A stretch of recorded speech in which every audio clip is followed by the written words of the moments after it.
Hey guys, welcome to episode 11. We have a lot to talk about, and I don't think that this video is going to contain a lot of the content that you think it will contain.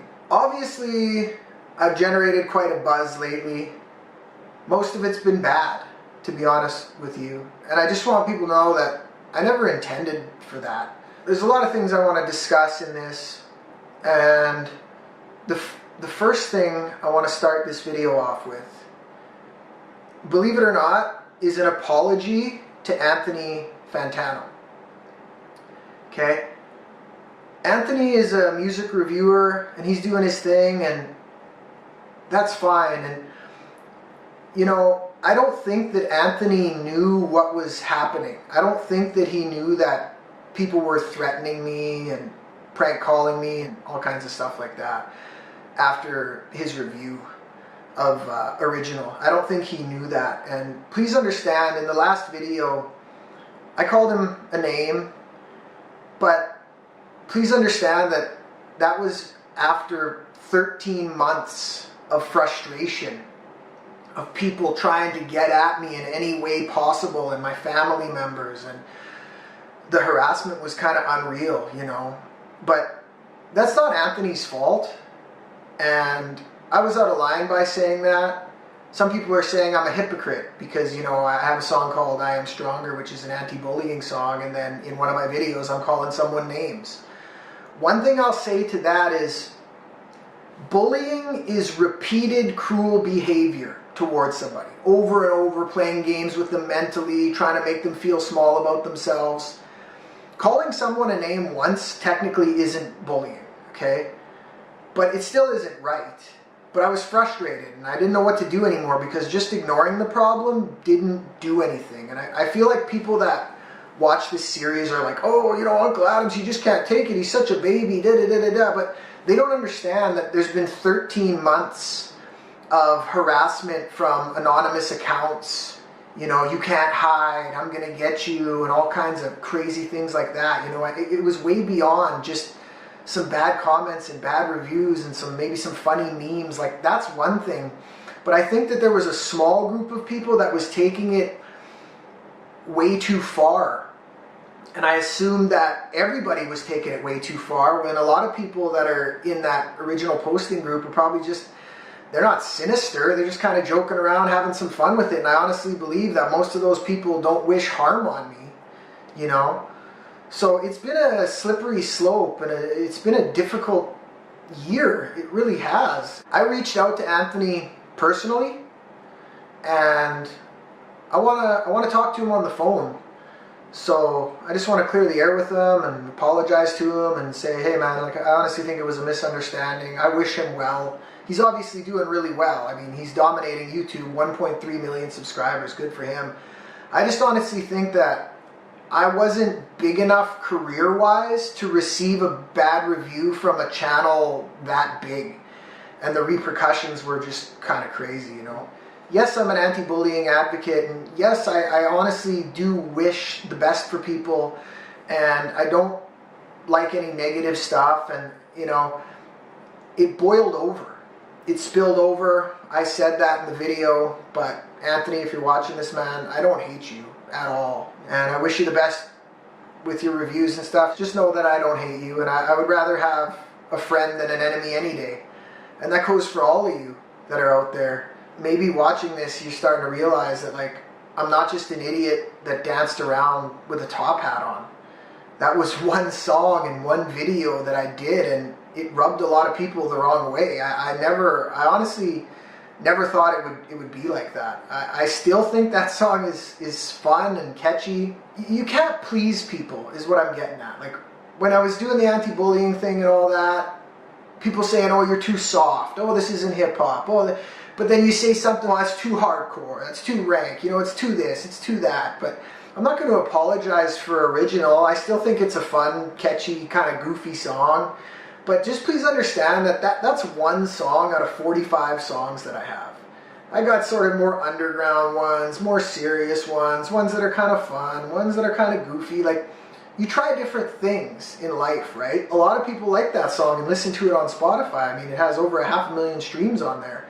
It's kind of like a weird song in a way. On one hand, I'm like, man, I almost wish I didn't do it because I wouldn't have had all this huge controversy and all of this drama and stuff. But on the other hand, I'm like, in my heart, I honestly think that that is a catchy, fun song. So please don't take me the wrong way, you know. Listen to my other music, listen to my catalog, and I think you'll see, like, wow, this guy actually has some talent, you know, and some good rhyming patterns and stuff like that. I'm not just the goofy guy dancing around in the first verse of original. That was one section of one video. So yeah, I have moderators blocking people, and I honestly think that we might have blocked people that are actually fans now, you know, which is sad too. If you were blocked, sorry, I don't know. I mean, we put up big defenses because there was a lot of negative stuff on there, and I would like to convert you guys into fans if I can. I'd rather have friends than enemies any day, you know. I'm just being honest with you guys. Like, I'm just having a heart-to-heart here. I'm passionate about what I do, and I want to make it in the music industry, and I want to impact people positively. And this has been tough. You know, when you upload a video to YouTube and it gets more dislikes than likes, it's disheartening. And if there's anything I can do to change that, I want to do it. I think there has to be a balance between not being too risque in what you say and not being too soft in what you say. And in my early days, I was a battle rapper, and it was all negative stuff, and then, you know, I didn't like that. I didn't like the negativity, so after a few-year hiatus, I came back and I was all positive, and that's why you got Change the World, and I Am Stronger, and all these songs. But when you're too nice like that, some people try to walk all over you. I don't know what it is, but if you're too nice and too friendly, people want to attack you.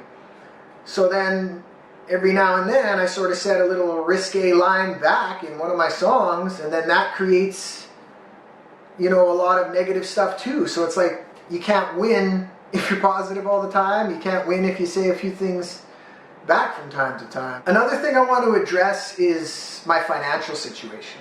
Okay, I want to talk about that because I think some people think like, oh my God, Uncle Adam's just spent like $200,000 in the last, 6 months or something like that, and that's just not true. This has been over a 5 or 6 year period.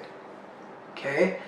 And I've honestly done my best putting money where I thought it would benefit me. I have been, well, there's no other way to say it. I've been screwed on some deals, you know. I paid $4,000 to a manager who didn't do anything for me. I've lost probably around maybe $10,000 in legal fees on stuff. Hire publicists that don't work out, and you know, not all of you that are watching this, you know, I have some publicists that I really like, but I'm just telling you guys that there's a lot of people out there that kind of feed on your dream, and they'll hook you up with the right people, or they'll give you this, or they'll give you that, and everything I did, I honestly spent money in a way where I thought it was going to get me further in my career. And a lot of those times, you know, bad decisions were made, but I didn't mean to. At the time, I thought they were good decisions. Like when I first started, you know, back with this new wave of music on Humble Beginnings, a lot of those beats on there, I bought them outright. Like paying like $1,000 for a beat, $1,200 for a beat, American sometimes. Like I didn't understand. I was spending way more than bringing in. I was learning, you know. Now I would just get like an unlimited lease, which is way cheaper. I wouldn't pay like $1,200 for a beat, especially for those ones, you know, that not nobody, but a lot of people haven't even heard a lot of my older stuff. So there's a lot of stuff like that, you know, living expenses. But most of the money, honestly, went to pay people that were supposed to take me further in the music industry, but didn't. So if you're watching this, like, and you're a musician, learn from my mistakes. And if someone's promising you the world and this and that, but they need money to do it, think about that. Think about that before you actually pay them. It's best to work on like a back-end percentage. Like if we all make it, you know, they get a percentage. That's the way I would recommend you doing it. But, you know, I wanted to address that it's slowly built up as time went on. It's not my studio. I know that some people have been like pranking the studio and saying like, oh, why'd you take Uncle Adam's money? Jared is awesome and very reasonable. I've maybe spent $10,000 there, or $15,000 or something out of 207. Think about that. You know, it's very minute what I've spent there, and he's done a great job. So please leave him out of this.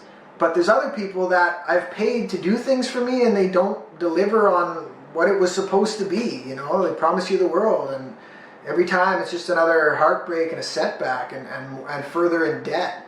And I honestly don't think that I suck at rapping. I don't think that that's why I'm in this situation. I think it's because of the wrong association. Maybe I tried some things that didn't work, but bottom line, I spent money on things that didn't work. But they were like illusions, you know, like, oh, you know, give us this money and we'll make things happen for you, and da-da-da-da-da. And then people are so quick to just throw you under the bus and turn their backs on you and stuff, man. You know, it's like, whatever.